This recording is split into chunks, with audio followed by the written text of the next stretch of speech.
That's why I tell people that the National Party didn't just agree and succumb to CODESA and negotiation. Even in their own house, the war and the instability of this country took very long that even their systems were not in order.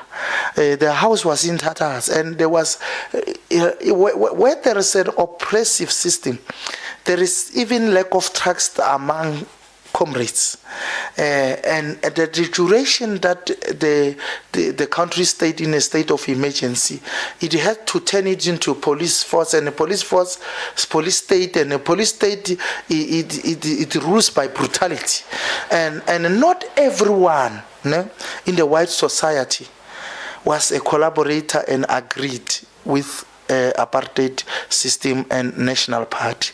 There was a young man whom is less talked about. His name was Neil Aggett. He's a founding member of this Food and Allied Workers Union.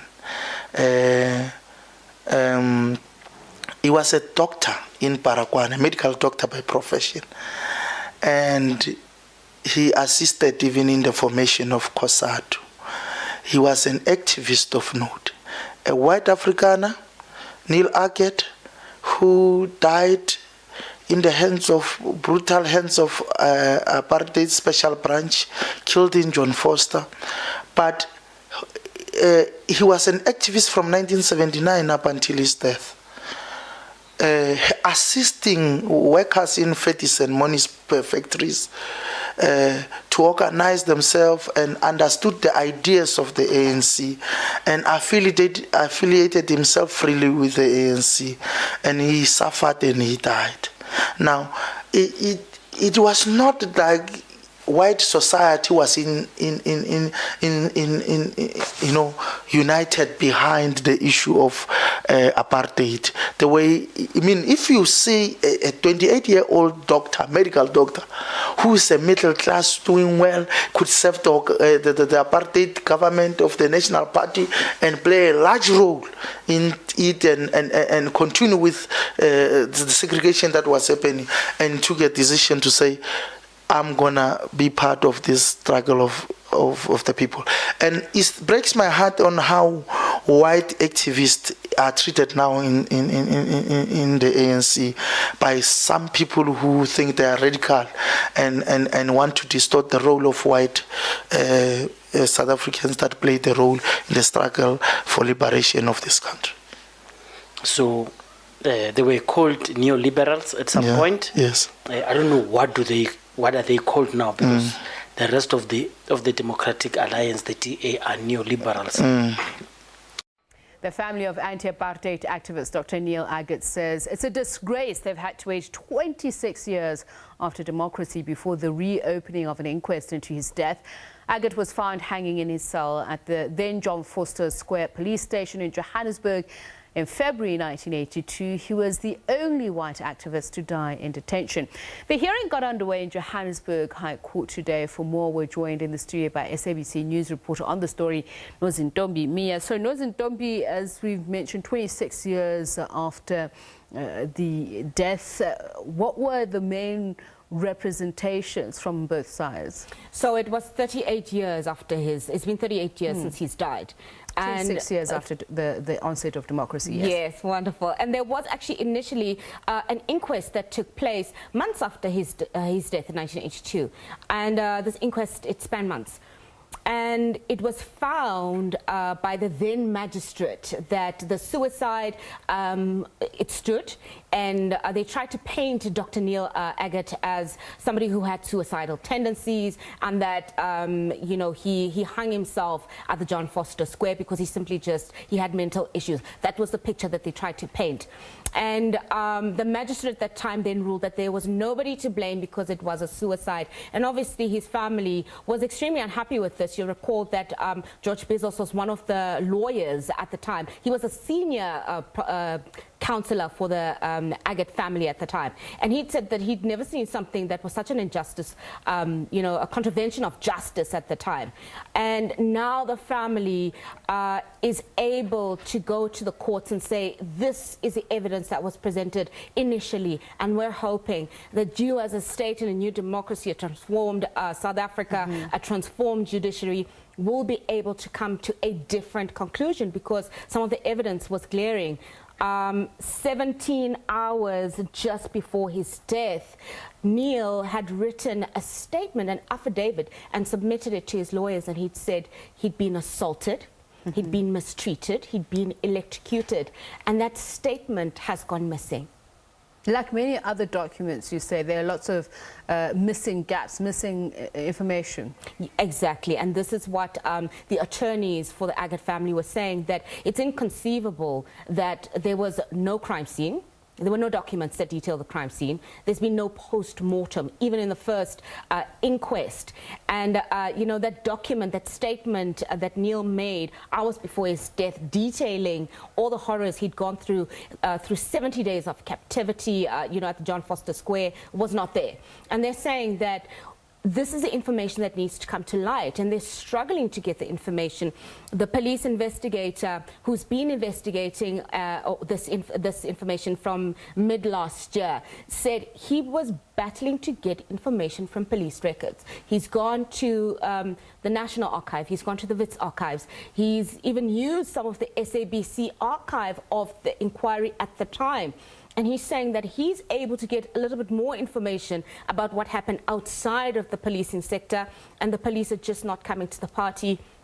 And it's raised issues about, a representative from the police being subpoenaed to the court to try and answer as to why there is such a glaring gap of information and documentation. So there's a suspected conspiracy not only in his death, but in revealing information that could assist the courts. What happens next? It could simply be a case that the documentation was misplaced in the 1980s, and subsequent to that, because there was such a long hiatus, the policing records were just not kept up with, and whatever was destroyed at the time just hadn't been digitized or preserved for now. And it could just be an oversight, but there also could be something else that is sinister, an indictment on the police themselves, that they are just not able to keep the records, or there's been some pressure on them by some of these police officers. We do know that some of the special some of the police officers who were part of the apartheid special forces are still in the police force. 3 decades after his death in 1982, and an initial ruling that his death was suicide in police custody, a second inquest began looking into what really took place to medical doctor and trade unionist Neil Aggett. On 20th January 2020, the South Gauteng High Court commenced proceedings with new evidence from family members, experts and political activists. They detailed what happened within the walls of John Foster Square police station. I went through 6 weeks of torture, and I would say every method that you could think of, direct assault, chaining me in concocted positions, like chain you against your feet and against a chair, and for many hours staying in that position. When they take you out of that position, you can't walk. They hanged me head down until I lost consciousness. Yeah, they put me on a broom, hanged me with my head facing down, and until I lost consciousness. Using the tube of a tire over my face and trying to suffocate me, and using rugby tackle, where they put you in the center of the room, and hefty policemen like rugby players, they tackle you and they throw you to the floor. Former security branch police officers were also questioned about the hours leading to Aggett's body being found hanging in his cell. The Aggett family's lawyer were unrelenting in their line of questioning and accused security branch officers of falsifying several elements of their testimony. The regime of those years knew exactly what was going on. To imply that they didn't, and what came out in the TRC, is absolute rubbish. Mr. Woensrecht, why do you have such difficulty in answering a simple question? The question was not whether you might have been seen by other officers. That's not the question. You've given that evidence. We have moved on. The question is, as a police officer in the South African police, if you were absent from an interrogation that you should have been at, were you not duty-bound to bring that to the attention of the court? My lord, I disagree. There's not a definite duty on me to disclose that I went to the toilet or I made coffee or I attended a function. It's been 38 years. Elizabeth Floyd lost the man she loved, anti-apartheid activist Neil Aggett. She testified at a new inquest into his death. She shared her experience of detention, interrogation and torture at John Vorster Square police station. It's very rare to hear a man scream. I've never heard somebody scream like that. My conclusion was that somebody was being tortured. And everyone on that floor could hear it. After months apart, Floyd learned the tragic news that Aggett allegedly hung himself. She was denied permission to attend his funeral, but was granted permission to view his body. She says even at her last visit to him at a mortuary, it seems that the sole purpose was to traumatize and scare her.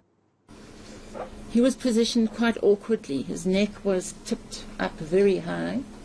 To get him in that position and to stay in that position took some effort.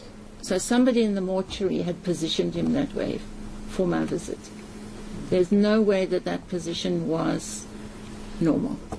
And what they were doing is they were showing me the neck. I could see more of his neck than his face.